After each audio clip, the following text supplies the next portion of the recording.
नमस्ते, regional flavours में आपका स्वागत है। अगर आप चैनल पे नए हैं तो चैनल को सब्सक्राइब कीजिए और बेल आइकन दबाना बिल्कुल मत भूलिए। आज हम बनाने जा रहे हैं वेज मराठा। ये एक महाराष्ट्र की डिश है और यकीन मानिए ये इतनी टेस्टी है कि आपका पेट भरेगा पर मन बिल्कुल नहीं भरेगा। तो चलिए इसको बनाना शुरू करते हैं। इसके लिए हम सबसे पहले लेंगे 2 बड़ी प्याज और इसे लच्छेदार काट लेंगे। फिर लेंगे 20 से 25 काजू, 1/4 सूखे नारियल को भी लच्छेदार काट लेंगे, 2 लाल मिर्च और 7 से 8 लहसुन की कलियां। फिर एक कढ़ाई में लेंगे 1/4 कप सरसों का तेल और इसे गर्म कर लेंगे।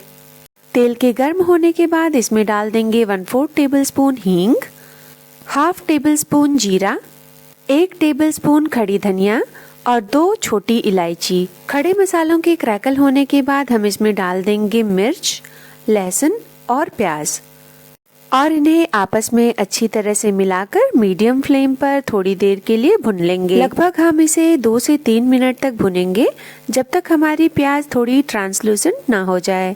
प्याज के ट्रांसलूसेंट होने के बाद हम इसमें नारियल और काजू डाल देंगे और इसे तब तक भुनेंगे जब तक हमारी प्याज अच्छी तरह से पक ना जाए। और अब हमारे मसाले अच्छी तरह से भुन चुके हैं। अब हम गैस को बंद कर देंगे और इसे ठंडा होने देंगे। जब तक हमारे मसाले ठंडे हो रहे हैं तब तक इसमें प्रयोग में आने वाली सब्जियां हम काट लेंगे। एक मध्यम आकार की प्याज, 1 छोटी शिमला मिर्च और एक मध्यम आकार की गाजर को हम बारीक काट लेंगे। उसके बाद हम लेंगे 200 ग्राम पनीर और उसे ग्रेटर के मोटे छेद वाले साइड से घिस लेंगे। पनीर घिसते समय टूटने भी लगती है तो बहुत ही सावधानी से इसे घिसें। और ये देखिए हमने पूरी पनीर अब घिस ली है। अब हम लेंगे 2 छोटे उबले हुए आलू और इसे भी हम मोटे वाले छेद की तरफ से घिस लेंगे। और अब हमने आलूओं को भी घिस लिया है। आप इसमें हरी मिर्च भी बारीक काट कर डाल सकते हैं।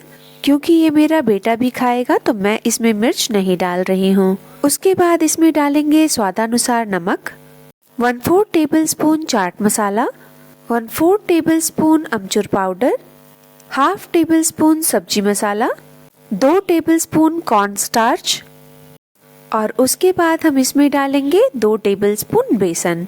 और बेसन डालने के बाद हम इसे आपस में अच्छी तरह से मिला देंगे। अगर इसको आपस में अच्छी तरह से मिलाने के बाद ये आपको गीला लगे तो आप इसमें थोड़ा बेसन और डाल सकते हैं, पर मुझे ये मिश्रण अभी परफेक्ट लग रहा है तो मैं इसमें और बेसन नहीं डालूंगी। और इस तरह से हम इस मिश्रण को सिलिंड्रिकल शेप दे देंगे। लेकिन इसको बनाने से पहले हम हाथों को धो लेंगे ताकि ये शेप बहुत ही स्मूथ बने। और ये देखिए मैंने हाथों को धो लिया है और इस पर थोड़ा सा पानी लगा लिया है।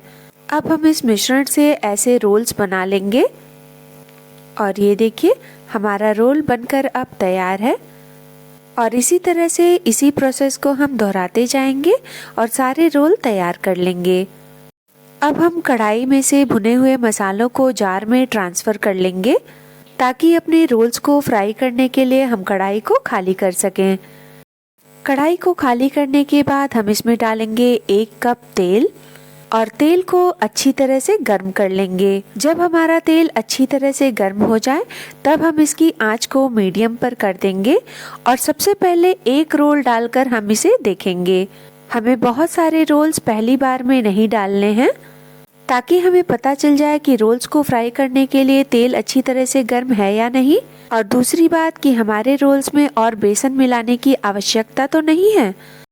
अगर तेल में डालने के बाद रोल्स फटने लगे तो समझिए या तो तेल अच्छी तरह से गर्म नहीं हुआ है या फिर रोल्स में बाइंडिंग की कमी है। पर हमारा रोल बिल्कुल भी फटा नहीं, इसका मतलब कि तेल भी अच्छी तरह से गर्म था और इसमें बाइंडिंग भी सही है। इस रोल को निकालने के बाद हम 4 से 5 रोल एक साथ फ्राई कर सकते हैं। 4-5 से ज्यादा रोल एक साथ मत डालिए वरना तेल बिल्कुल ठंडा हो जाएगा। और इसी तरह से हम अपने सारे रोल्स को फ्राई कर लेंगे।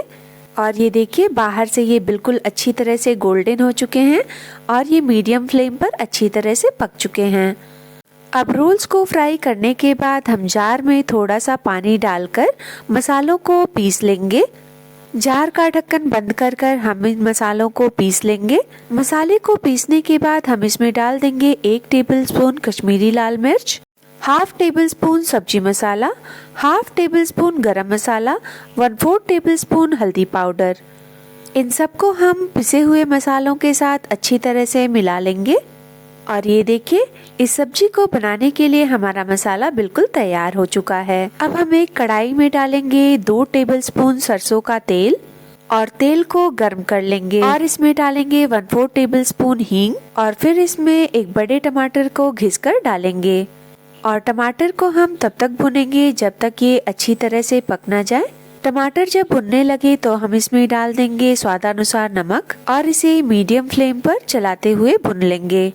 और ये देखिए, टमाटर ने अब तेल छोड़ दिया है और ये पक चुका है। अब हम इसमें अपने पिसे हुए मसाले डाल देंगे और मसालों को कढ़ाई में डालने के बाद हम जार में थोड़ा सा पानी डालकर उसे भी कढ़ाई में डाल देंगे। इसमें हम उतना ही पानी डालेंगे ताकि जार से सारे मसाले हमारे निकल आएं। अब हम इन मसालों को मध्यम आंच पर भुनेंगे। इन मसालों को हम बीच बीच में चलाते हुए भुनेंगे क्योंकि जब मसालों में ड्राई फ्रूट्स पड़े होते हैं तो ये बहुत ही छटकते हैं और जब तक ये तेल ना छोड़ दें तब तक नॉर्मल मसालों से इनके जलने की संभावना ज्यादा रहती है और अगर इनको अच्छे तरह से चलाया ना जाए तो ये नीचे से चिपकने लगते हैं। और ये देखिए, अब हमारे मसाले तेल छोड़ चुके हैं, यानी कि ये मसाले अच्छी तरह से भुन चुके हैं। अब हम इन मसालों में 1 कटोरी पानी डाल देंगे। क्योंकि वेज मराठा की ग्रेवी थोड़ी थिक होती है, इसलिए हम इसमें एक साथ पानी नहीं डालेंगे।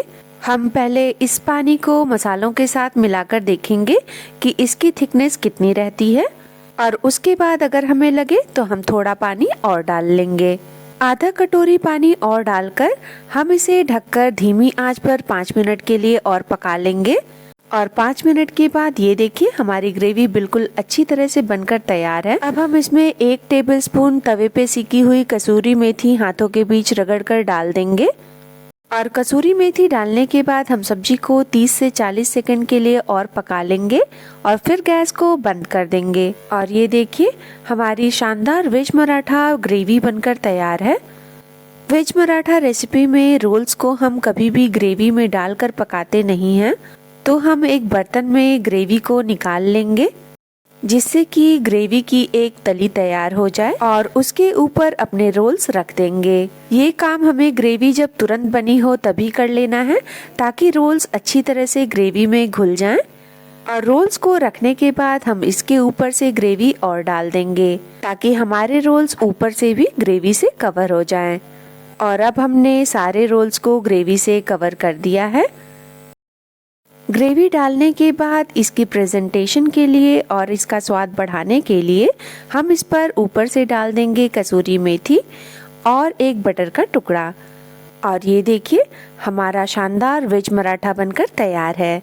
अगर वीडियो अच्छी लगी हो तो वीडियो को लाइक कीजिए, चैनल को सब्सक्राइब कीजिए और बेल आइकन दबाना बिल्कुल मत भूलिए ताकि फ्यूचर वीडियोस की नोटिफिकेशन आपको मिलती रहे। इस रेसिपी को दोस्तों के साथ शेयर कीजिए। अपना और अपने परिवार का ध्यान रखिए। आपसे मिलते हैं अगली वीडियो में।